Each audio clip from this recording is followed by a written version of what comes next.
Compa Wil-Dog, the Grammy-winning grupo Ozomatli. One of the only fucking white guys to ever sing banda music. Se llama Wil-Dog, like, oh, es mitad mexicano, algo así. Yeah. Es de Sinaloa. And I'm like, no, soy 100% gringazo. The zapateado, bro. Yeah. The But then you're singing it in Spanish by norteño mexicanos. Like the rolas coming.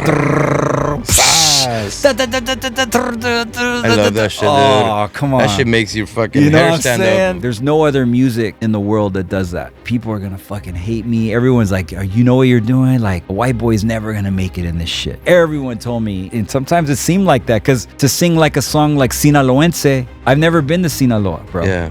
My first Grammy, man, Staples Center, right here. I fucking won my Grammy. I went straight to the ATM. I bought fucking $500 worth of crack. I went to my house and I smoked that shit. You don't do it for the awards or for the accolades? Nah, because it's not a sport, bro. Yeah. When you're talking about art, man, you're talking about fucking music is art. What are the rules? We haven't had one hit, bro. You have more hits than my band. If you want to make it in music, it has to be your whole life. Like, you gotta the next song, the next track, the next. Now you That have work to be ethic, right? dropping at least once a month. I don't want more followers. I just don't. I don't know why. I wish I did. Like, you know? Because then people will be like, you'd be more relevant if you just make good music that makes you happy. And don't think they'll always be there. We've gone through so many fans. People are hardcore, but then they get other lives. I started thinking about people I lost in my life. I didn't have to be here. Like, there was a chance that I could have been one of them. It doesn't matter how much money I made. It doesn't matter, man. It doesn't matter what kind of car I got. It's the same shit. You're still on four wheels. It's just a fucking nicer couch. Edgar, come check out my fucking badass shit. Who cares, man? Like, you know what I mean? No one's gonna remember. When I'm dying, I'm not gonna be like, oh, I made all this money.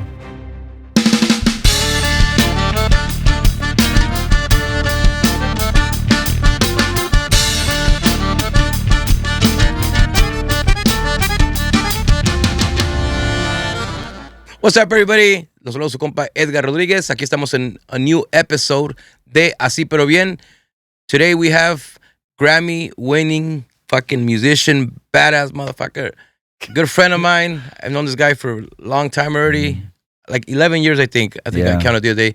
And it's an honor to have you, bro. Yeah. Mi compa Wil-Dog, the grupo Ozomatli, Grammy-winning grupo Ozomatli. What's up, brother? ¿Cómo estás? What's up, brother? ¿Cómo estás? Aquí andamos, ya sabes, Al 100, andamos al 100. 100. Oh, shit. How you been, bro? Al 100, chilling, bro. Aquí andamos, ya sabes, brother. Gracias por invitarme. No, thank you for coming down, bro. La neta, it's such a trip, bro. Decir que te conozco. To this day, I can't believe it. Like, I'm like, damn. I talked to this dude, like, you know, it's such a trip because I grew up being a fan of Ozomatli, you know, and it's such a trip that you know, you're here, and it's and you know, it's an honor to have you here, bro. It's crazy, brother. Like, cause when I first, I don't remember where we met. Was it at we met at Fluffy's Grammy? party? Oh, at Fluffy's party. Yeah, we met. It was like a Christmas party. I remember Martin. Yeah, He invited me. Yeah, he invited me, and I went, and I remember I was at the party with my wife, and then I saw you from across the room. I'm like, oh, I saw that's you, bro. Wil-Dog. I said, that's Will from Ozomatli. To my wife, fuck. I said, I'm gonna go up to him. I said, I gotta go up to him and meet him and shit. And I remember when I was walking up to you, you started walking towards me, and I was like, oh shit, what's going on? And you're like, what's up, man? I'm like, hey, what's up, bro? And because I was like, you're fucking Edgar from Voces del Rancho, bro. Oh shit, that's crazy. I used to record you off of Que Buena TV every day, bro. Like, you would come out on Que Buena TV, bro. And I used to have my VCR. Damn, and I would VCR. record that shit, like, and it was just like, man, I love Voces del Rancho, man. You guys are like the reason why I got into. I love banda, you know, norteño, regional mexicana, is partially because of you guys, you know. That's fucking crazy, bro. No, thank you, bro. Thank you. Yeah. And what's up with you, man? How you been? I'm doing good, brother. You just celebrated that big 50. I just 50 años. 50 años. Half a century, and fuck, it feels good, man. You know that I've made it. You know, because a lot of my friends, you know, they're not here anymore. So it's nice. It's nice to make it this far in life. You know, and you know, just the years and you know, and the knowledge. You know, and there's still a lot to learn. You know, 50. I think by the time, you know, we turn 50, we we've learned a lot of shit, you know? We've Yeah. gone through a lot of shit, and I know you have too, and it's crazy, you know, like you say, you made it to 50, and it's fucking, de lo poquito que te conozco, like 50 fucking years it's been a long ass time, and you've learned a lot, I'm assuming, throughout those 50 years, no? Fuck yeah, bro. I mean, la verdad, la vida es difícil, bro. And but if you can continue and you make a decision to continue, you make a decision to, you know, wake up every day and do what you love, or try to do what you love, like every day, just a little bit, you know, it gets easier. It does. It gets easier, and all those dreams, like if you can find people to help you, you know, get there, and people that you trust, you know, you can get a little further, you know, especially, you know, some people can't say that, you know. Yeah. We're lucky to, you know, to live here in a big city like LA too, where there's a lot of different types of people, and so yeah, man, but we could do it. Like, I can't believe like the shit that I've done. I mean, I'm like one of the only fucking white guys to ever sing banda music, you know? Banda music. You know, That's crazy, norteño bro. banda, like, and to be accepted, you know, by like somebody like you is like, you know, is like you, Chuy Lizarga accepted me, you know, Alex Villarreal, Regulo Caro, you know, Gerardo Ortiz, all invited me into, you know, to your lives, like, and because when I first started singing banda music, I didn't think anybody was gonna like me, man. I would be like, how did that happen, bro? I've always wanted to ask you that. How did you get into the banda?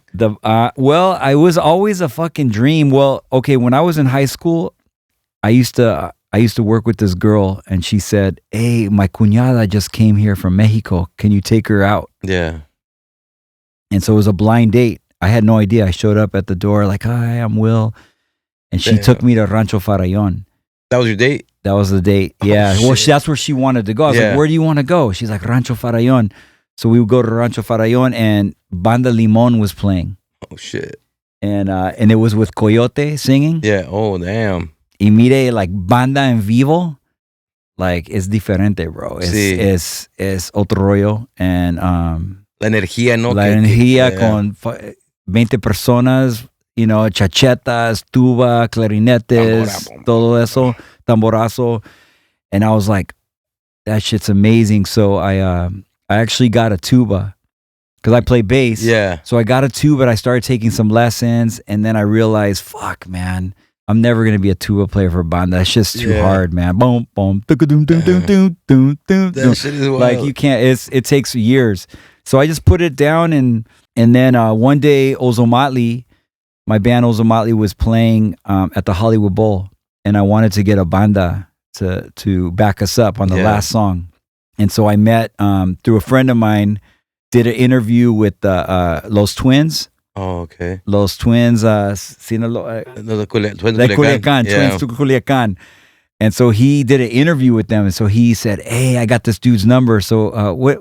¿Cómo se llamaba? Edgar, huh? No.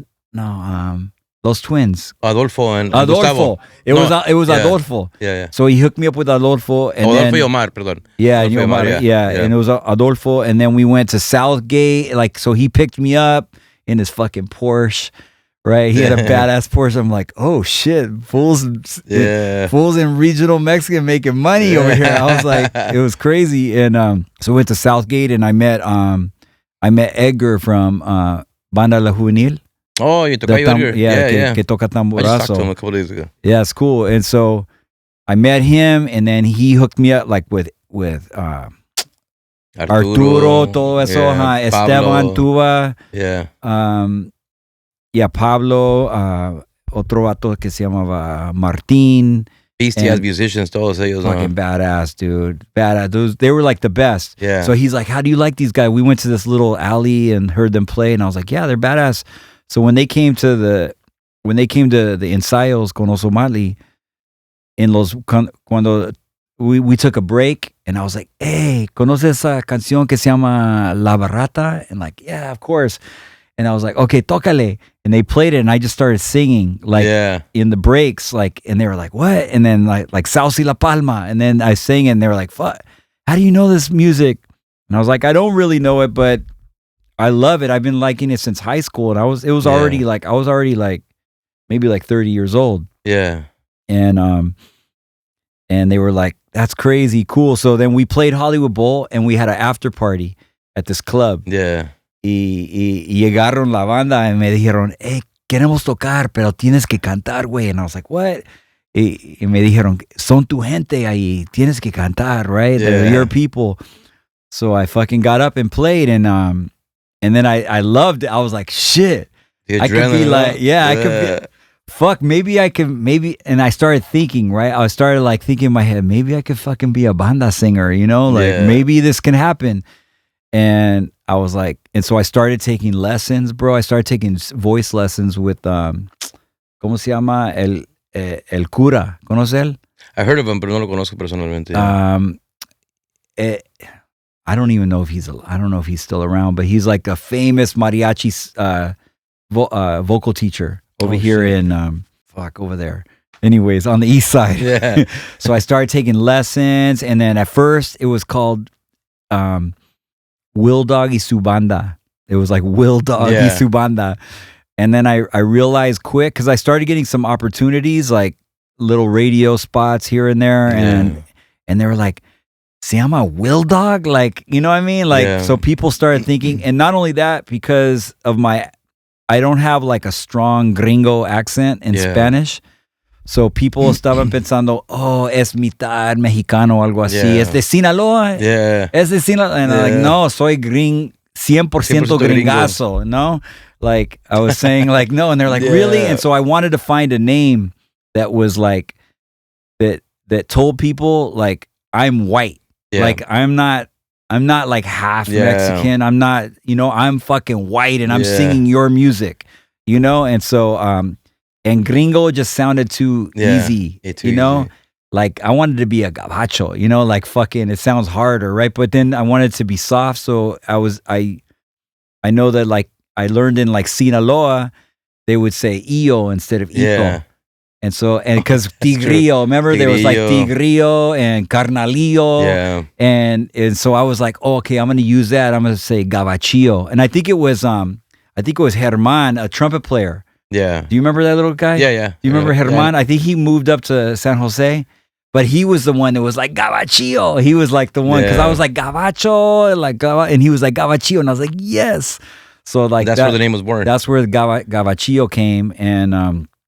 And I still thought, like, I was like, people are going to fucking hate me. Everyone's like, you know what you're doing? Like, a white boy's never going to make it in this shit. Everyone told me. And sometimes sometimes it seemed like that. But it wasn't until Regulo Caro, dude. Yeah. Regulo Caro, bro. That dude hit me up, or I hit him up. I think I texted him on Twitter. I think I was like, Regulo Caro, man, I love your music, bro. Quiero hacer algo contigo. And he heard me or heard something, and he was like, hell yeah, bro. And so, that's badass. Because everybody, when I would go sing at the Paisa Club, bro, I would go sing a mi hacienda and shit. People were like, fuck you, pinche fucking gringo, or whatever. You know what I mean? Yeah. People would like, whatever. A lot of people didn't like me, but when Regulo he signed off on me. Yeah. Like, it changed. People were like, oh, maybe we should take a second look at this guy, right? Sure. But it wasn't easy, man, because I think the problem is no tomo. I'm clean. Yeah. I've been clean 20 years. 20 years sober. Wow. Clean and sober, bro. So I don't drink.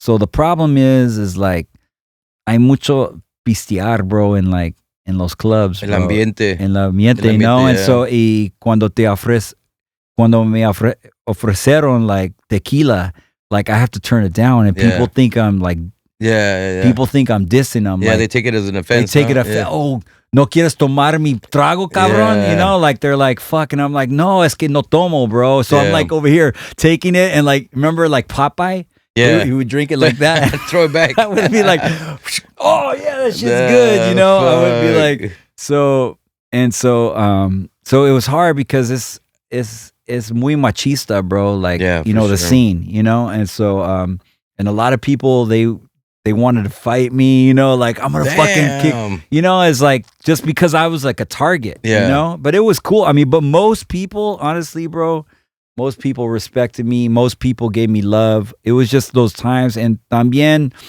hay muchos narcos, bro, en ese escenario, bro. Y tienes que tocar para ellos en party privadas. Yeah. Y también tienes que cantar corridos y no canto corridos, bro, porque no es mi cultura. Entonces, no es tu cultura. Entonces no canto sobre narcos y todo eso. Like I don't sing. So people would sing, canta un corrido, cabrón. No, and I'll be like, nah, dude. Like I don't sing corridos because even like to sing like a song like Sinaloense, I've never been to Sinaloa, bro. Yeah. Entonces, like, how am I gonna sing Sinaloense when, you know, de este navato vengo? Like, how am I gonna sing that? Because I've never been there. So I changed the words to Californiense. You know, de este California vengo. Dicen que nací en el norte. You know, like, I fucking changed it. So that's badass. Yeah, just to be on point with. I wasn't trying to front or like. Be something I wasn't, you know what I mean? I just love this music, bro. I love regional mexicana, what do you think you like about it? Like, what is it that attracts you? It's what it is like, it's the mix. Yeah. It's bro, when you look at the mix, it's European, it's German military music. Mixed with African, bro. The zapateado, bro. It's like, but then you're singing it in Spanish by norteño mexicanos. Like if you look at the fucking history of this shit, it's like, it's deep, man. It's like, it's very African, bro. Like, and like, you know what I mean? I think that's what we forget. Some people forget about. You got to look at the history of the shit. Like, it's like it's like the Veracruzano Africans. Yeah. Okay, I see what you mean. You know what I mean? Like that shit, like Guacamaya, all that, you know that song? Una Guacamaya Pin? That comes from Veracruz, which comes from Africa, bro. Like you can't separate that shit. Yeah. So it's influence. The influence from there comes from there, you know? And I love African music, but when you put three horns, when you put three trumpets, like, oh man, sounds fucking glorious, though. Fuck, dude, right? Yeah, that's so fucking badass. You know what I'm saying? And when that shit when the fucking the rolas coming, I love that shit, dude. Oh, come on, that shit makes your fucking hair stand up. That's what I love about. Like, there's no other music in the world that does that. That does it, right? That's the punk rock of banda. Like that's fucking, that shit's hardcore, bro. I mean, I think you have to like really. I think not until you see it live and you see like the trumpet players and that explosion of the fucking snares and all that shit. Yeah, is when it truly hits you. I remember being a kid and going like to the events and seeing the bandas, and I would be like, "What the fuck? This is so fucking cool, bro." It's incredible, bro. And what the problem I see though, like, you know how like cumbia gets a lot of love, even from like gringos and like people that aren't like Latinos. Music, no? Yeah, and it's more sexy because it has like more of an African element to it, right? Where I always wanted to create this bridge of like fucking to show other people that are Mexican how dope this music is, you know? And it's hard because of the timbre. I don't know, it's like people don't, you know, it's hard to get people that didn't grow up in LA. You know, it's great that Snoop Dogg likes it, you know what I'm saying? Yeah. Oh yeah. Because he you know, and so that's helped. But it's hard to get like non-Mexicanos into this or from other people because it's not considered like sexy or exotic. Yeah. You know? It's not exotic enough or something. I feel you know? What did your bandmates think about you singing this kind of music? Were they like, what the Oh, they don't give a shit. What do they think about me? I mean, they think it's fun. They probably think it's funny, you know, because I don't have a great voice, especially like the singers like Asdru and Raul. Like they have good voices, you know, and I don't have a good voice, but whatever. I don't know. Whatever, you know. It was just like a musical voyage for you, you know. Yeah, man, it's just something I love, and I have all these songs, that I was showing people out in the hallway, like that I haven't put out, bro. And so you still keep on recording material for that? I've got some stuff, bro. Yeah. I got a lot. I got 2 albums that aren't put out already. Put them out, Will. I just need you to do the vocals. Let's do them. Oh, because you did. So, tengo una canción con Ángeles Azules, and you produced my vocal on that. Yeah, that's right. And that's right. I forgot about that one. Ay, amor, como viste mi corazón. That came out badass. Yeah, that came out good. Damn. So I came out on that. Is that out? That's out, bro. No fucking way. Yeah. Well, I gotta check that shit out. Yeah, you can play it. Yeah. So, damn, that's crazy. I forgot about that track, dude. That was a few years back though, right? Yeah, that came from Toy Selecta, you know him? Yeah. And Camilo Lara. They produced that, and they asked me to be on it, man. That is so fucking cool. Yeah. Dude. So you dices que ahorita you have two albums worth of material that you haven't taken out? At least, bro. Damn, you gotta take that stuff out, man. I'm saying I gotta do it. Don't sit on it. Yeah, tengo un álbum de canciones de punk rock de los 70s y 80s, pero en estilo de banda norteño. Oh shit. Por ejemplo, like the bomb, bomb, bomb, bomb, bomb, bomb, bomb, that White Stripes. Yeah, I did that shit with Alex Villarreal. Yeah. Borrego. Yeah, with norteño banda. Yeah, es banda. Oh, banda. Y también esa canción con Regulo Caro era un punk song. I think I did the vocals with you for that too, no? En la ciudad hay mil cosas que podría contarte. I remember I did a song with you that was before Regulo, or that I think I helped you guys mix it, or it was on one of your albums, no? Was it maybe it was the one for Ozo. It was for Ozo, yeah. The Julieta Venegas song. Julieta Venegas, that's right. Yeah, that was an Ozo album. Yeah. Was that the same album that we were on? Because we were on an album with you. No, you were on Paleta. Paleta. I don't know. That was before that, right? I think it was probably before that.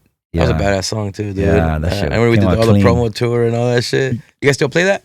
Yeah, we play it. Yeah? Yeah. If that's you a sick ass song. You should come out and do it again. When are you guys playing around here? Tomorrow. You are? No way. Where are you guys playing? Venice West. Oh shit, we gotta go check that out. Yeah. We gotta go tomorrow. It's early though. You wake up at 9. We play at 7:45 in the morning. No, oh bro. Shit. No, at 9. I was like, what the fuck? No. I was like, ooh, I don't know about that. Nah, yeah. In Venice, you guys play tomorrow? I gotta go check that out. Yeah, if you want to come, or next Thursday too. Okay. Yeah. Oh, nice, dude. And get up there and sing it. I'm super down. I remember we sang with you guys at that Amoeba Music one time. Oh yeah, remember? Yeah. And Bell, we did that. And at Bell too. Bell. That's right. That's fucking badass, dude. So what's up, man?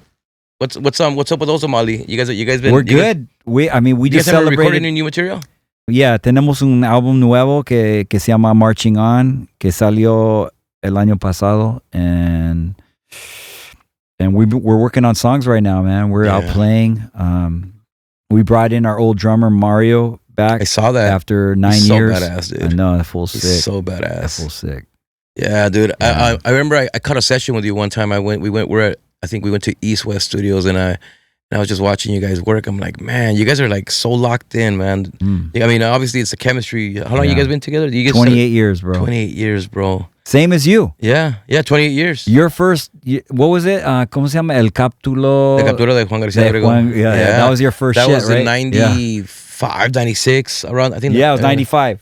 I remember, bro, because it was the same year we came out. I already liked you guys. I already knew you guys. So we have 28 years también como Voces del Rancho that we started. That's fucking crazy. I mean, se dicen fácil 28 years, but 20 years is a long ass fucking time, bro. It is, bro. I was hearing who was it? No, it was it Astro that was saying or something? You guys been to like 60 countries. 60.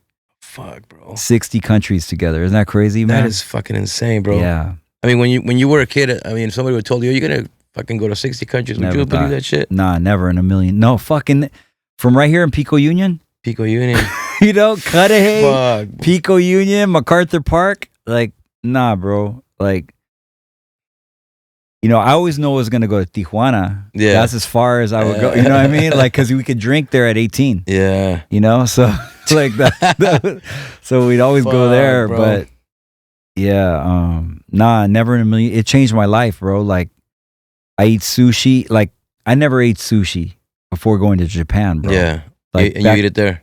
Well, no, I eat it now. Yeah. Like now, sushi's everybody eats Yeah, sushi, but everybody back eats then sushi. nobody ate sushi, bro. Like, but I heard the sushi Not over there is like- different than here, no? yeah, it's different. Yeah, you Yeah. can't get all that. Like, I'm sure you can now, but you can't get like cream cheese roll and shit. Like, Yeah. like whatever they do over here.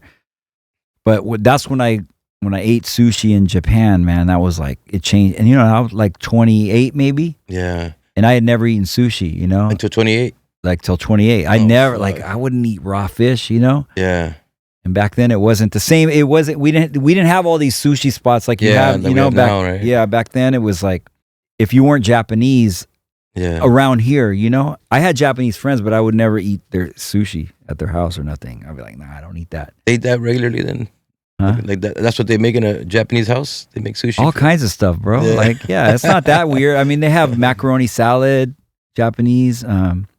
Well, I grew up with these kids from East LA. They're Japanese family. Yeah, the Fujitas. Yeah, and because all the like non-Latinos, we all knew each other, bro. Yeah. No, You know what I mean? They were counting, no? Like, yeah, you know what I mean? contados. Like I knew that black kid. If we were if you weren't Latino around here, like you knew each other. You know what I'm saying? Because back then it was like gangs, bro, hardcore. Back in the day, it was pretty crazy. There's still some activity. Oh out yeah, here. no, for sure. You There's see still the some tagging on the walls all the time. Like, there's fuck. still Yeah. but back then it was crazy, man. It was Damn. Yeah, the 80s around here was. What was your upbringing like? Right? You grew up around the Pico area? Yeah, like Pico Union. Yeah, Pico Union. That's Like right down, here, down the street. Yeah, down Venice. I used to live right here Yeah. in my bus. Oh no way. Yeah, right. Yeah, too. Yeah. Man, how old were you when you started playing music? Like in third grade. In third grade, I played trombone. That was my first. That's when you found out you had that musical talent, or? Nah, not really, bro. Nah, it came later. I always knew, but I didn't. I always knew that I was going to be a musician, pero no sabía cómo iba a llegar. Like, but I always knew because when I listened to music, I could dissect it already. Like, Yeah. oh, that's that. And then my homie Andy, he played drums, and he was the fucking best. And so that's really what got me going, was growing up with him playing drums and then just listening to funk. We used to listen to funk and, Parliament Funkadelic, Sly Yeah. Stone, Stanley Clark, Brothers Johnson, all these crazy fucking, or not, I mean, they're not crazy, but badass bands, yeah. bands, and from like the 70s funk era. And you guys have that influence on your band, because I mean, you guys fucking break it down fucking viciously, bro. Ozo. Yeah. I mean, we're into so much shit, bro. Yeah. Like And that's. you hear it, bro. You hear it in your music. It's just like you hear all the influences that you guys have, and like like the other day when we were at your house and you guys were playing, and then you guys were doing these fucking crazy ass breakdowns. I'm like, fuck, this is it's so fucking vicious, bro. That's so badass. Oh. Like, no, thank you. But, no, I mean, the thing about Ozomatli is every single person in that band is an expert at something. Yeah. And because of that, and we're not experts at the same thing. Yeah. So I that see what you mean. bring that together, and everybody in the band wants to be a different band than the other guy. Yeah. You know what I'm saying? Yeah. So it's like, I think we should go this way. And they're like, I think we should go that way, And so what that does, but then when you're able to say okay to that person that wants to go a different way than you, it causes you to be really creative, And because, and then you don't get pigeonholed. But that's part of the problem too, because we don't have a genre, So like Voces del Rancho, what do you sing? You sing Regional Mexicano, right? Pretty much, yeah. You're in there. So you know who your people are. Yeah. And so that's the issue with Ozo. That's the blessing and the curse. Yeah. We don't fit anywhere with anybody because we sing Spanish, English, we do North African music, Middle Eastern music, we do salsa, we do ranchera, we do funk, we do reggae, we do nueva canción, we do cumbias. Cumbia. It's like what band? What the fuck? People but that's what defines you. I mean that's what made you guys so different from everybody. Like you'll hear a cumbia, then you'll hear a reggae song, and the fucking, I mean, you got Astro that fucking just sings fucking amazing, incredible voice, he man. fucking sings anything you know. You give him and it just makes it so fucking like interesting and weird at the same time, you know. Yeah. But shit, that interesting weird fucking music got you guys how many Grammys? You guys have 3 Grammys. Yeah. How's that, bro? How was that? How does it feel to win a Grammy, bro? What was your point of view? Well, okay. The first Grammy, I mean, this is just from me. I'm not speaking for my band. Yeah. My first Grammy, man, Staples Center, right here. Bro, I fucking won my Grammy. I went straight to the ATM. I bought fucking $500 worth of crack. I went to my house and I smoked that shit. And back then that was my first Grammy. So I wasn't clean yet. We had those things called a two-way. Yeah. You remember that two-way pager? Yeah. And everybody's like, hey, bro, Stevie Wonder's at this party. Where are you?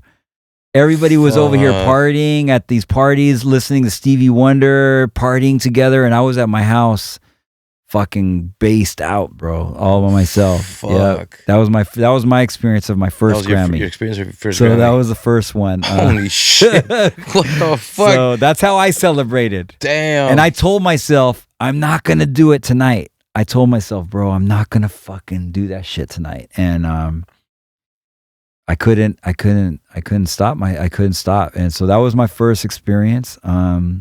That's just the truth, man. And wow, that's fucking heavy, bro. It was. Damn. And I was expecting a whole different answer. Yeah. No. So that was the first one. And the second and third were different. I was clean by then. So that was cool. But you know what? After I got clean, I was not the highs and the lows weren't as high or low, you know? Yeah. So it didn't really matter. And by that time I was not trying to win awards either. Yeah. You know, I realized that like, you know, I was like I feel like I was on a journey, an artist journey. You know what I mean? Like even today, where I'm not into that. Like you don't do it for the awards or for the accolades. Nah, because it's not a sport, bro. Yeah, Who decides? Like Aqua just left. Yeah, but Aqua did stuff, and they come out and they say, "You stole my Grammy," because I guess we were against each other, right? They're like, "Motherfucker, you stole my Grammy." And it's like, and I think I look back, I'm like, oh, okay, like I don't know.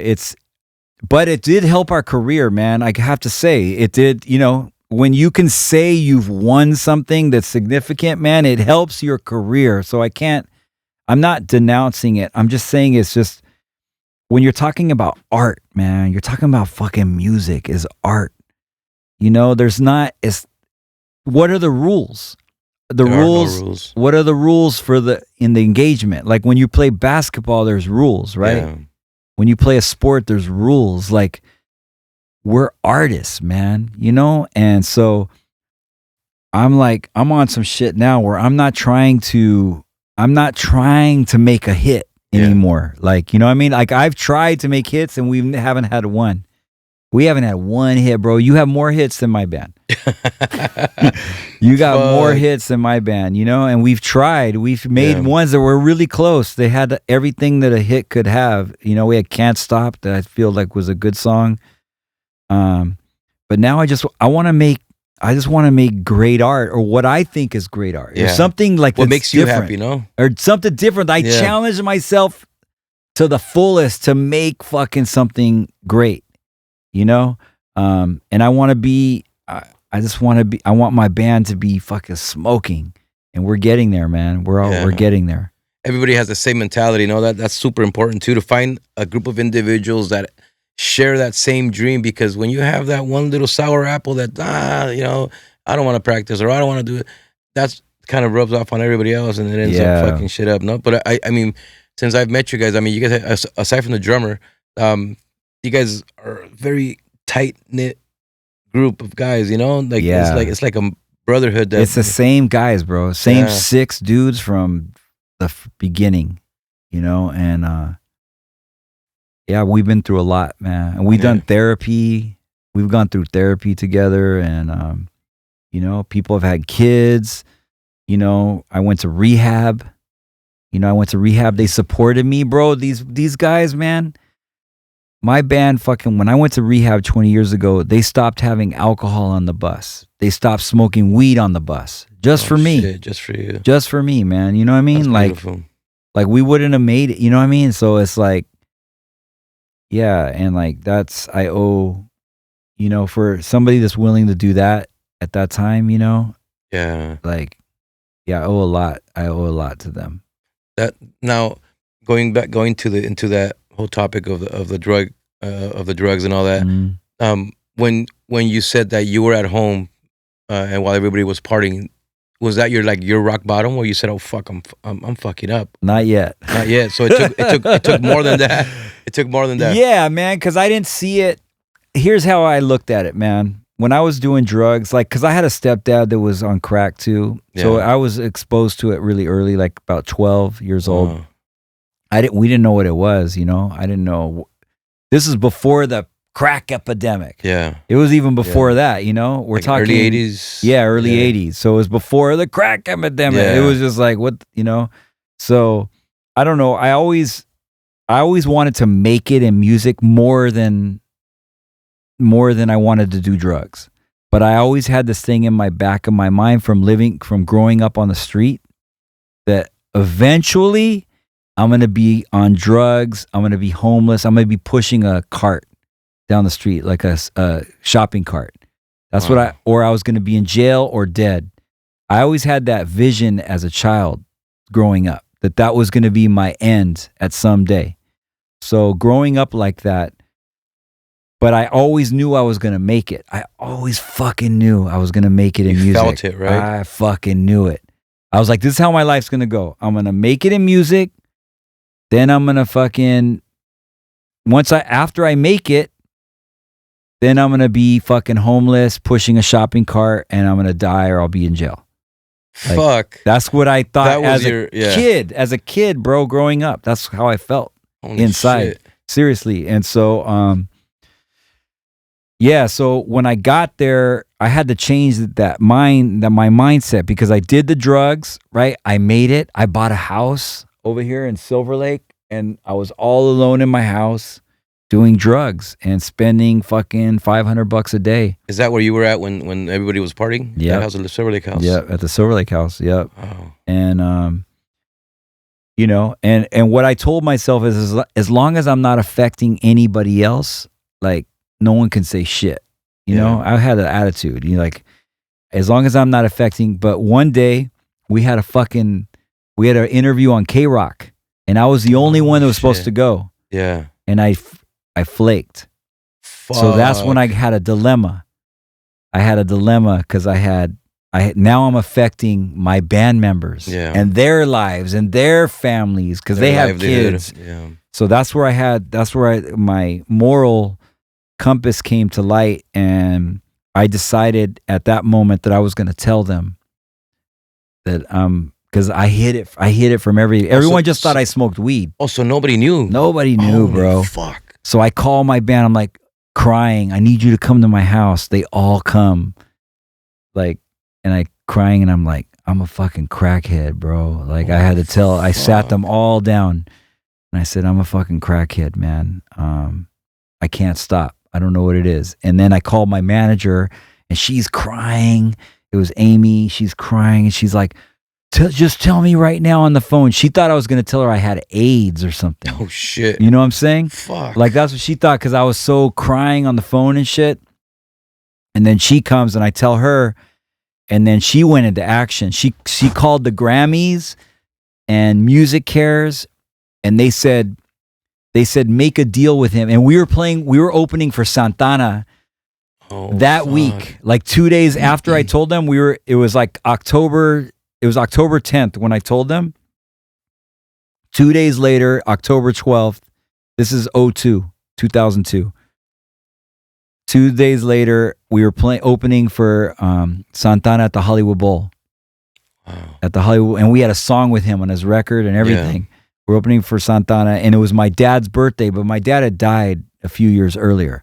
And I told myself, fuck, you can't smoke crack on your dad's birthday, you know? Like, the one day, you know? So I played fucking Hollywood Bowl, bro. played with Santana with fucking what's his drummer's name? Fuck. The girl? No, before him, Dennis Chambers. On drums. Yeah. Badass. And I'm playing bass right next to Dennis Chambers, and I didn't even make it home, bro. I went straight fucking to the dealer and went home. Even when I said I wasn't gonna do it, that's how bad it got. So, anyways, I made a deal with my band. They said, Music Care said, give him 3 months. Have him agree to, if he can quit within 3 months on himself, then we're good. Otherwise, if he can't, he has to go to rehab. So I made that deal with everybody. I said, okay. So they made that deal. 3 months later, I got arrested, bro. Oh, I got arrested right here by 10th Street Elementary. You know that elementary? Yeah, I know where it's at. Right here on Olympic. Holy I got arrested right there. I was driving for purchasing, because I used to get we used to have a fan at Enterprise Rent-A-Car. Yeah. So every time I come home, I would get a rent-a-car for $20 a day. Yeah. So I didn't even have a car. I would, because we were barely at home, like, because we were touring so much that we would be home for like 3 days at a time. So I would just take a cab to the Enterprise and get my car and he would always give me like the nicest car on the lot for $20 because he was our fan. Oh, so I used to think I was bad. I had the windows rolled down with a clean rent-a-car, and I drove by. They were like sticking some fool up right here on 12th Street. Yeah. And I drove right by him, bumping music in a brand new car, and went and purchased. And then I see them like 2 blocks behind me, and I see the dealer's like, shit, get out of here. So I start driving, and I put it in my mouth. And then they pull me over, and I swallow it. I swallowed like $500 worth of rock, and then they're like, we know you bought some. I'm like, I didn't buy shit. Check my car. And they go to the trunk and like, we found it. I'm like, I hadn't even been in the trunk. Oh, shit. Whatever. But they took me in anyways, and I got arrested, man. And that was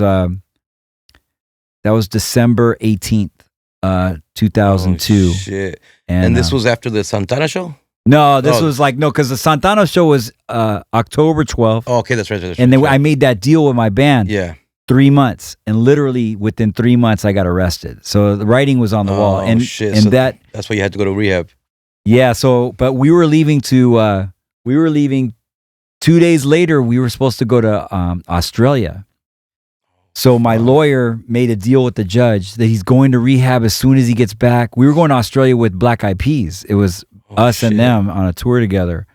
And so yeah, and so they let me go to Australia as long as I went straight to rehab.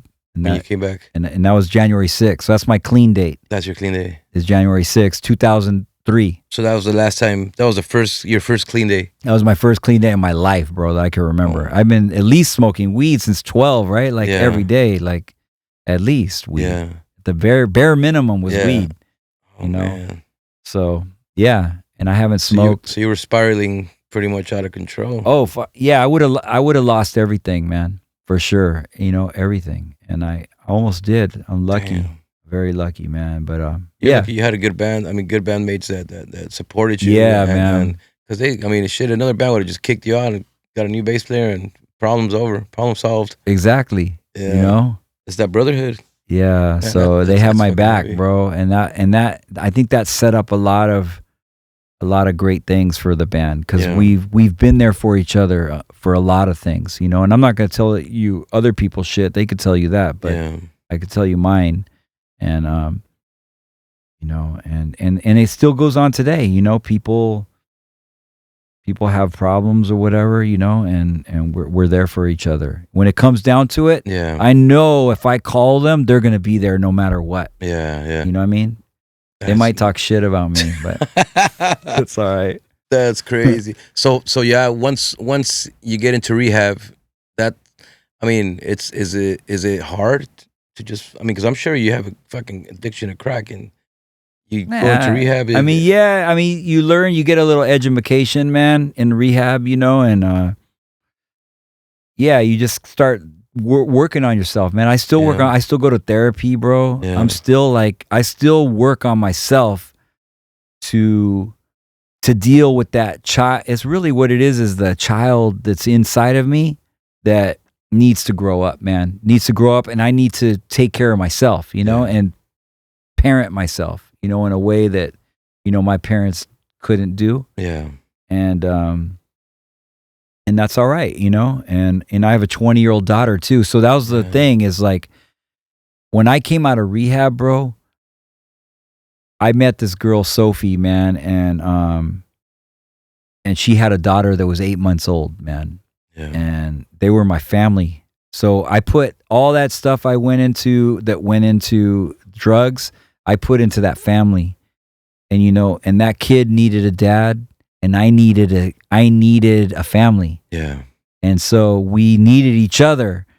And and so she's became my daughter, and she's 20 now. She's about to be 21. And so so it's like, those are the gifts I get, Yeah. That's the gift, man. And when I see that kid grow up, when I see, oh, now she's this age, age, and Now I'm she's in still school. clean, and she's never seen me take a fucking alcohol. She doesn't even know. When she turned 16, I had a talk with her in the car, and I'm like, about drugs. And I said, you don't, I said, I've done this. Like, I told her my story. She was like, She had no idea about that. she fucking had no idea, man. She had no idea. And that's when I realized I'm a different person. Yeah. Seeing her say, wait, you? Like, 'cause she never even seen me smoke weed. Like, she doesn't know her dad fucking had a life before her. You know what I mean? And to see her, like, me have this conversation with her, but I'm not telling her don't do drugs. What I get to do is I get to tell her my story. Your story. It's up So to her to decide. I say it from me and what I went through, and she needs to make her own decisions in life, man. And if she wants to try drugs, make sure she's safe, in a safe environment, and from a person, Yeah. what I mean? A lot of bad shit can happen. For real, man. You know what I mean? For And real. so that's, especially this day and age is crazy. because you know how it is, man. Kids are gonna do what they want to do. We can't For sure. control them. We try, but they still get away. Yeah. We're not always looking. You know what I'm that's for saying? sure. So I could just explain, give her my story, and hopefully she can take that, and and it seems like her life's working out, and I'm happy for her, and so that's what I'm saying. When I see her grow, I go, and it's also like, I can't fuck that up. Yeah. It keeps you grounded in a certain way, doesn't it? And I can't, if I fuck it up, then it fucks up the whole shit, like, of what's happening. Yeah. She's growing, and I still see her as young, Yeah. So I think forever you'll see her as your little girl. yeah. Yeah. So she I could don't be want to 30, fuck 40. that up, because that's my barometer. That's my scale of how good I'm doing. Yeah. Is her growing, Oh man, that's and awesome. so Dude. yeah, and now my wife's pregnant, man. Oh, congratulations. Yeah. She's almost due, isn't she? Yeah. Oh man. She'll be due in June. So Oh damn. I'm it's excited. almost around the corner. They call me Grandpa Dad. Damn. So you at 50, you're gonna have I'm gonna have a baby, brand new. Yep. That requires a lot of energy.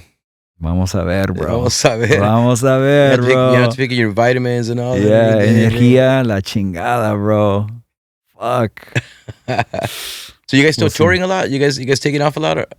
Nah, not that much. We do like 2 to 3 weekends a month. Yeah. Oh, that's beautiful. Yeah. But you guys still going overseas and all that? Or? Nah, not as much. Yeah. It's just not worth it. Like the plane tickets, the flights, and hopefully if we could get a bigger crowd, but like, we used to do well in Europe, but like it, when you stop being young, less people come out, and when you don't have like you're not Red Hot Chili Peppers, they can go anywhere in the world and they're gonna fill up a stadium because they're one of those acts that's had multiple generations of hits. Yeah. But you ever got to tour with them?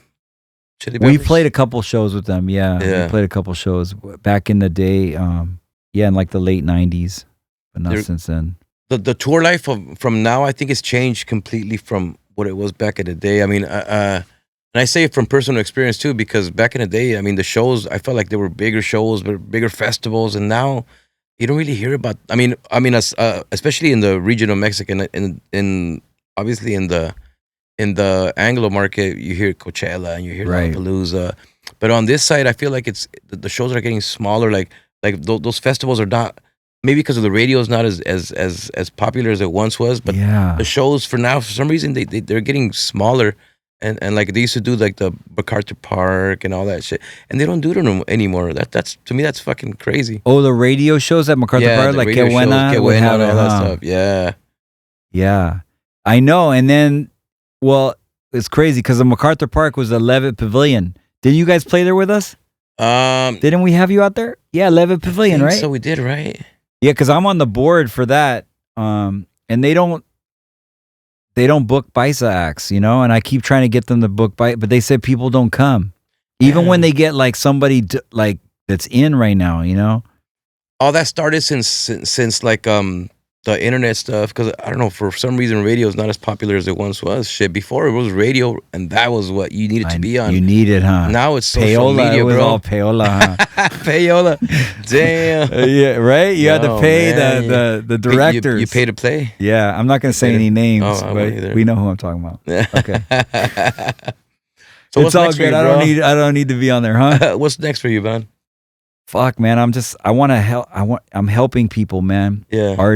Artists and people get to where they want to be, man. Just like you, man. Yeah. I mean, you're doing big shit though. You're number 5 on the Latin fucking producer list, motherfucker. Man. That shit. This dude, it's just been, you know, I've been lucky, bro. I've been lucky. No, you have not been lucky. You fucking have the skill, bro. You're one of the fucking best producers I've ever met. Oh shit! Thank you, man. If you're on the others, if whoever's lucky enough to be on that vocal mic with you producing them, I'm serious. It's not your shit's not luck, bro. You're fucking badass. No, I'm serious. No, I'm not. I'm not bullshitting you. Yeah. You worked for this, bro. Yeah. You work. Come on, man. Yeah. I mean, it's been work. Yeah. You work. I'm still working for it, bro. Yeah. I'm still not where I want to be, you know. But you get up every day, even from the fucking garage in Bell, bro. Yeah. You get up every fucking day, and you went to that garage fucking every day, and you had all this gear. This doesn't just arrive. How many years is right here? This is like 33 years. This is 33 years. 33 years of collecting shit, bro. Yeah, of putting your money back into your shit because you believe in your ear. Yeah, and you have a vision. I think you have to believe in your product in order for you to really enjoy it. Like for me, it's a learning process.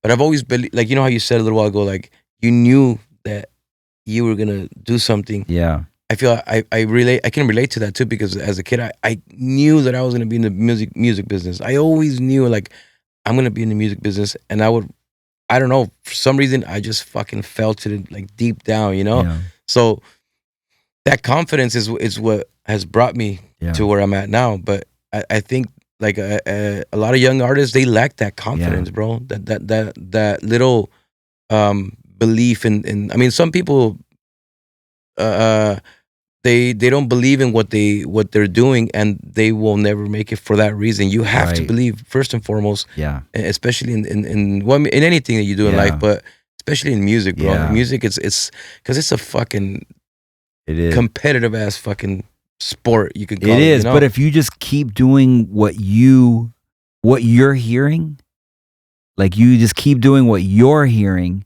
and don't worry about that other shit. You just keep and working with humans. Dude, I mean, think about it. You've been shot. Dude, people don't know, huh? So you've been shot, bro. You've been shot by a gun. Yeah. Like you fucking, and you put that shit in, like, cause you know that life is fucking, not everybody gets this. Like, you've been actually shot by a fucking gun, but people don't know this dude's been blasted on. I got blasted. This dude's been blasted on, and you know, and it's like, that's the part that you can't take away that experience, bro. That shit, dude, those are traumatic events that fuck. And that's why when the music fucking, it has to be right, bro. It has to be. The music's gotta be fucking, When you see like the best cats, like Marito, he doesn't, you know, like that fool plays, or all those dudes, Lencho, fucking Aron on bass. Amazing as musicians, you know, bro. Pulpo, like, I'm just talking about this genre. Yeah. But like when you know, but there's a lot of genres out there, and there's guys like that when they play with the, you know, that fire, man. Yeah, it's like seeing those kind of musicians, bro. It's just so inspiring to see them, the way they fucking just tear up that fucking instrument, bro. And together they just sound like a fucking machine, bro. Yeah, but you have that too. Like your tone, like the half step, bro. You know, like you fucking, like you're like, no. Like, and you know what? When I was a child, I thought everybody had pitch, and I didn't realize that until I went to like this fucking, in the second grade. They took me to audition for the choir. Yeah, and I was like, me and some other kid were the only ones that could sing on pitch. I was like, oh fuck, I thought everybody sang on pitch. But I've always heard music in a very different way, I think, and to this day, like I don't know if I'm doing it right, but I just do it my way, and I mean, apparently it's worked. It's worked, you know. Hell yeah, and it's working. Yeah, it's working, bro. You know, we're busy. Yeah, I exactly. stay busy. I got to work on a track with you guys, man. I'm saying. Who you guys? You guys still use Robert for production? No, we haven't been, right? Not lately. We just been doing it ourselves, bro. Like, or the last one, we had David Garza. And we went to this place called Sonic Ranch. I've heard of that place. How is that place? I heard it's fucking amazing. Incredible, bro. They have like 6-7 rooms there. Yeah, and they have every instrument, bro. Fuck. They have all Neve 10 fucking 73s. Fuck. Like, yeah. I remember one time when you guys were at East West, I asked Robert, I was like, I want to do what you're doing.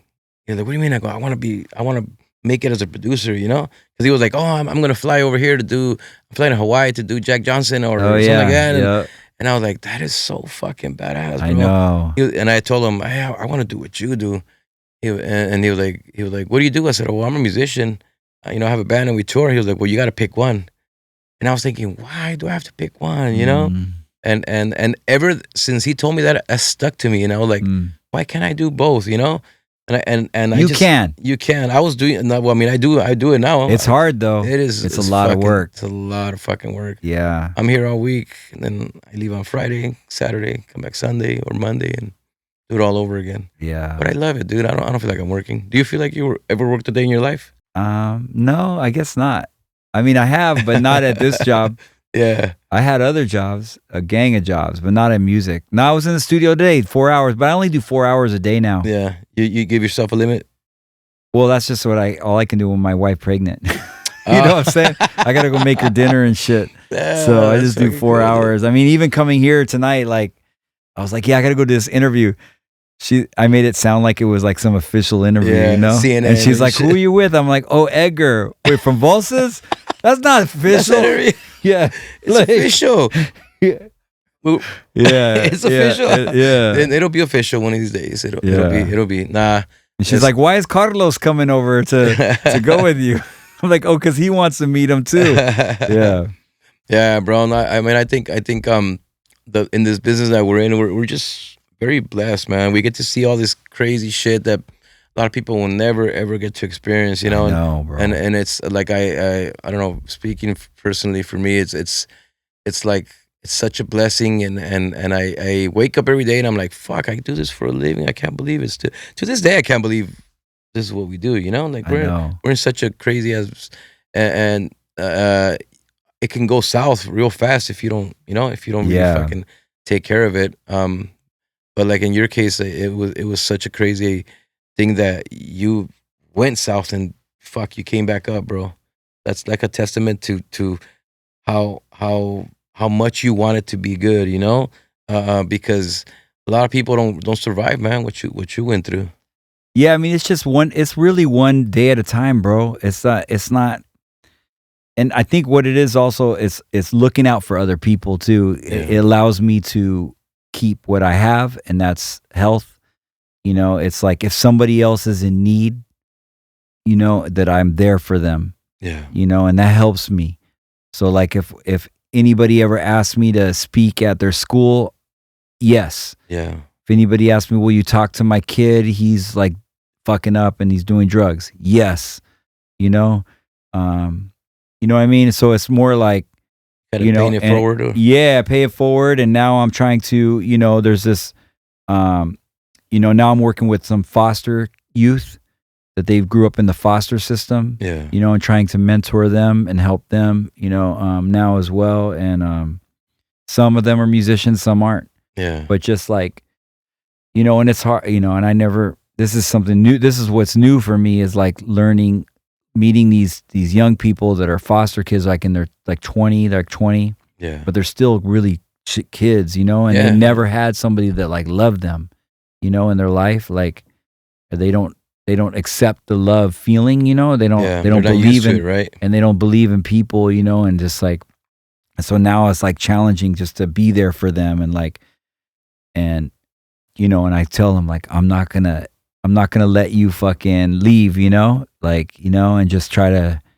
like, I'm in your life, you know, you're not gonna leave me, like, you know, and just let them know that like I'm here still, no matter what, you know, like you can call me, you know, and run shit by me, or, you know, just kind of like I'm just trying to be a human that shows up for other people, you know. Y yo pienso que por eso te va bien because you know you're putting out good energy, good vibes, and that shit just comes back to you know in blessings, you know, and I think fuck, I mean, what you're doing with those kids, that's something really big of you because you don't have to do that stuff, but you do it because it comes out of you, know. But I have to because that's what I'm saying. That's how I get to keep. Yeah.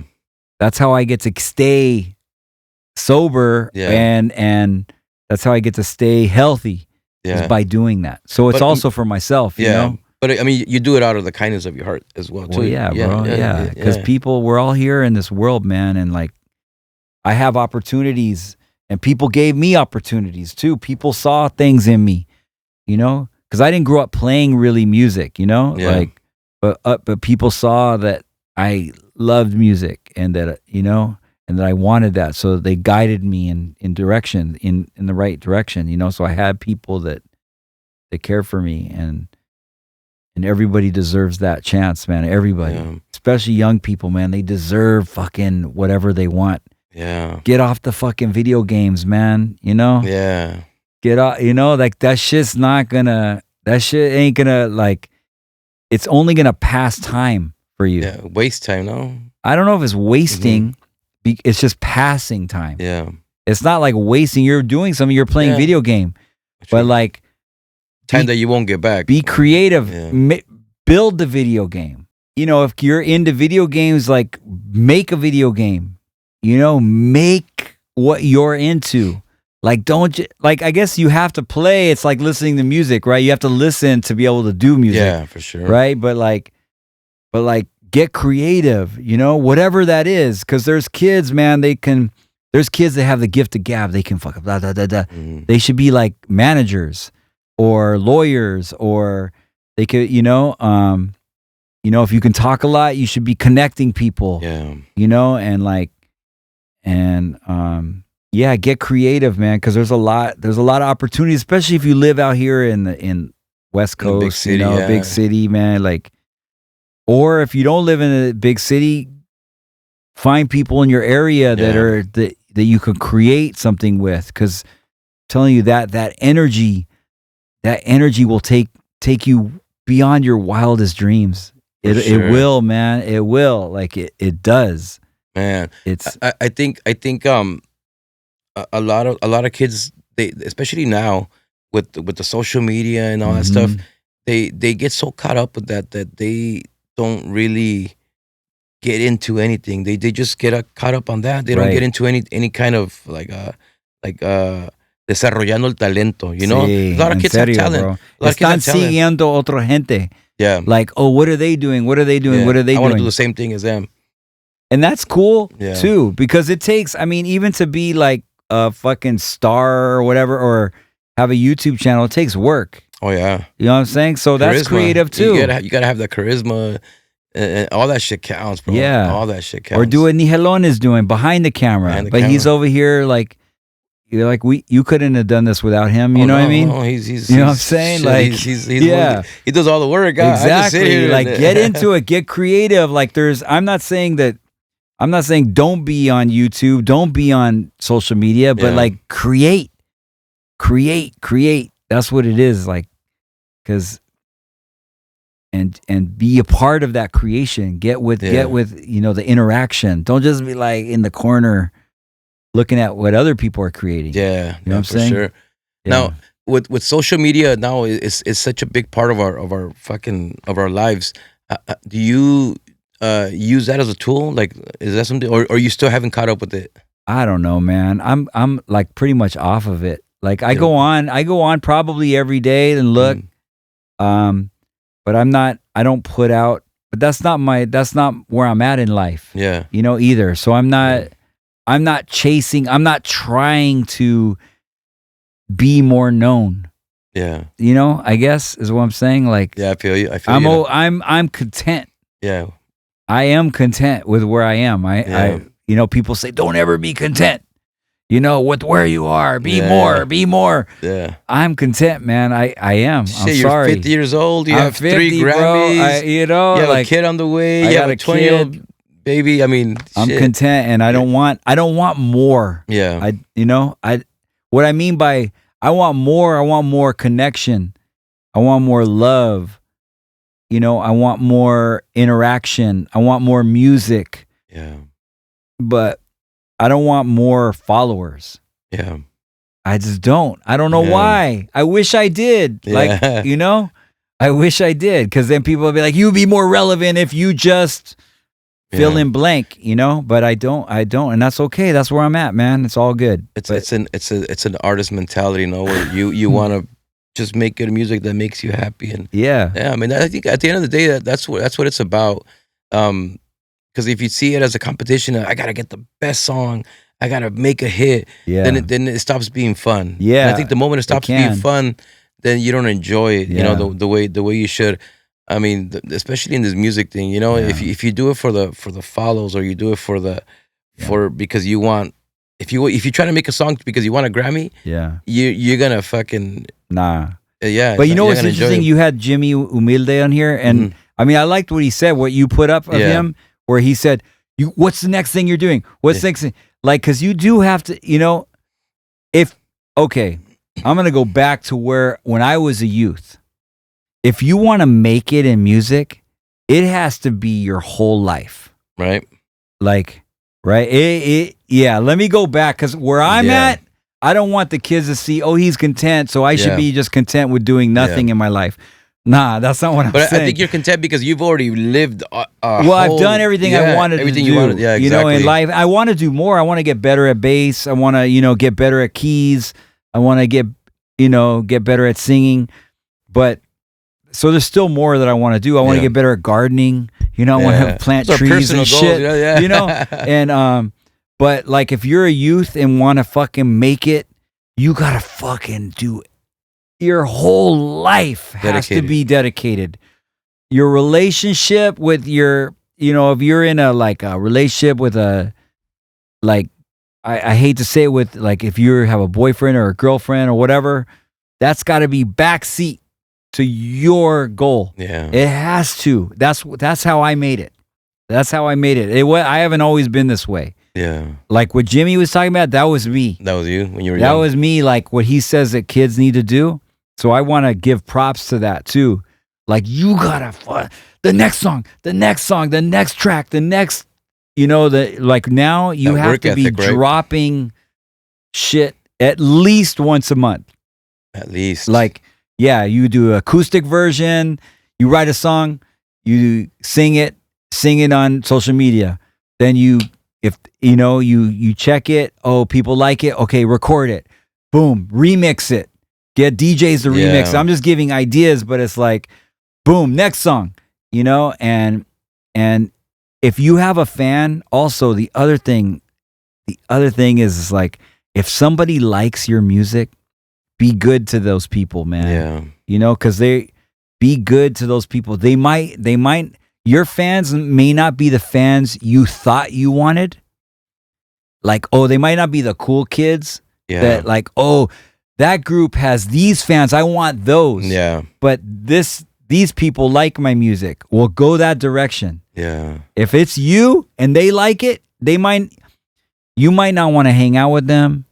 You may not like them. Yeah. Like, you know, you may not. Yeah. And that's all right. But they like you and they like your music. Be good to those people, You man. have to take care of the fans, bro. You got to take care of those people because they matter. They'll be there in 10 years. They'll be there. Yeah, in 10, 20 years. When you don't think they'll always be there. Yeah. They won't. I mean, we've gone through so many fans, you know, and people are hardcore, but then they get other lives, you know, and then they go, you know, and so you cycle with new people that come in your life, but always be good to those. That's a good piece of advice. I have good relationships with all the fans, and when they show up, like somebody came last week that I hadn't seen in like 20 years, but she was like hardcore fan, like, yo, what's up, you know, and she's back again, you know, and you see her. That's badass. Yeah. I going back to your party. You gave a super long speech and you thanked a bunch of people. Bro. No, that was cool. I do that. That speech in moments I was like, I would get teary eyed and then I would laugh and then I would get teary eyed again. It was so deep and I thought that was so amazing that you thanked all these people that helped you out through your life. Like you even thanked the person that took you to rehab and you thanked like so many people, dude. That just shows the kind of person that you are. You know, you really value those people, the way they impacted your life. No, I think that was so badass, dude. Like I said, there was moments where I was all choked up and wow, like man, it was just so crazy to see that, man. Thanks, man. I mean, yeah, because when I turned 50, that's what I thought about. Yeah, I took a moment, I took a deep breath, I took a moment, and I kind of like looked at myself in the mirror and I said like, damn, man, like you fucking made it this far, you know? Like I have my best friend committed suicide, you know? Damn. My band member died of cancer. You know, like there's people, my dad died of cancer at 55. Oh, shit. You know, you start thinking about people I started thinking about people I lost in my life that I didn't have to be here. Like, you know what I mean? There was a chance that I could have been one of them, right? Yeah. Like, you know what I mean? So there's a chance, you know, and so that like, fuck, man. Like, and so like I started thinking about my life and like 5 decades. What does that mean, man? 5 fucking decades on this earth. Like that means a lot, like to me, you know, and I started like looking and what matters in that are the humans. Yeah. Because it doesn't matter how much money I made. It doesn't matter, man. It doesn't matter what kind of car I got. You know, you could have a fucking Ramfla, but if it gets you to where you have to go, what's the difference between that and a fucking Rolls Royce? Yeah. Maybe the ride's cleaner, your back still gets tired. Yeah. Your foot still aches from pushing the gas. Yeah. You know what I'm saying? It's the same shit. You're still on 4 wheels. Yeah. It's just a fucking nicer couch. Yeah. You know? It's just a bigger house. But you're still you. Yeah. I'm still me. I'm still, because I live in a big house now. It's like, I call it a mansion. It's not like, it's nice, right? It's nice. Sick, bro. But I used to live in a fucking bus, like that was converted into a home on the street. So from coming from that to seeing where you're at now. But it's like, it's the same. Yeah. It's the same fucking place. I'm still in a box. Yeah. Yeah, for sure. I'm still in a box. And I get to say, Edgar, come check out my fucking badass shit. You know? Yeah. Who cares, man? Like, you know what I mean? It's you that matters, no? And it's the people. Yeah. No one's going to remember the house you had. When I'm dying, I'm not going to be like, oh, I made all this money. Yeah. You know, I'm thinking like that. I'm thinking like when I turn 50, I'm like, fuck, I could die tomorrow. What am I thinking about? What am I appreciating in life? You know, I did so much to make money in life, man. Yeah. You know, I did, and I'm happy I did. You know, I have a comfortable life, so I'm happy I did. But I never wanted to fucking be back in the bus, you know? But now I realize if I go back to the bus, I'm okay still. You know? Now I realize that. It doesn't matter. Peace, no? That inner Because peace. I don't know. Something happened. I don't know what it was, man. Something happened where I don't. It doesn't matter to you anymore. Well, it's not that it doesn't matter. I just realize that it's not as important. As important as, okay. You know what I'm saying? It still matters in my mind. Yeah. You know, paying bills, you have to pay bills, bro. Yeah. You know, everybody has to pay bills. It's just, it's not the most important thing. Yeah. And I always thought it was. I've got to make it. But that's when I was also, it was when I was really poor too. So, you know, you could see somebody would be like, oh, well, now that you have money, you could say that. Well, maybe so, you know, I don't know, man. Yeah, I don't know. You know, I don't know what the answer is, bro. You know? Life is crazy, man. You know, life is crazy. But it's like, yeah. But I think definitely when you age, you start thinking, like, now that I'm older myself, I value my parents more. I value, you know, all the relationships that I have now. Yeah. I really look at who has been there, and I think that's something that comes with age, because when I was young, I didn't give a fuck, bro. I was a mess, you know. I was just doing dumb shit. But that's what you're supposed to do. Yeah. When you're young. When you're young, you're supposed to experience life. And you're supposed to do that lessons. Shit. And you fuck up. Yeah. You have to. That's the only way. That's I think that's how it's a school of life, like they call it. You know, you fuck up and you mess things up, but you learn from it. You know, and if you can take something good from it, then you're doing something right. And I think in your case, man, I mean, shit, you had so many obstacles in your life, and shit, you're here, man. Yeah. You're 50 years old, baby on the way, and shit, beautiful life, man. Thanks, brother. That's fucking awesome, bro. Yes, thank you so much for coming down, man. Thank you. Yes, brother. It's an honor, man. And I know that, shit, we got to make some music pretty soon, man. Saying, you got to come down. You're going to produce my record. I got you, brother. Let's do it. I can't afford your rates anymore, though, bro. Yeah, you can, man. You can afford it. I can't afford your... Yeah. Guys, this was Así Pero Bien con mi compa Wil-Dog, the Grammy-winning Ozomatli in the house. Thank you for being here, brother. Thank you, my brother. Ya sabes. Ahí estamos, Así Pero Bien.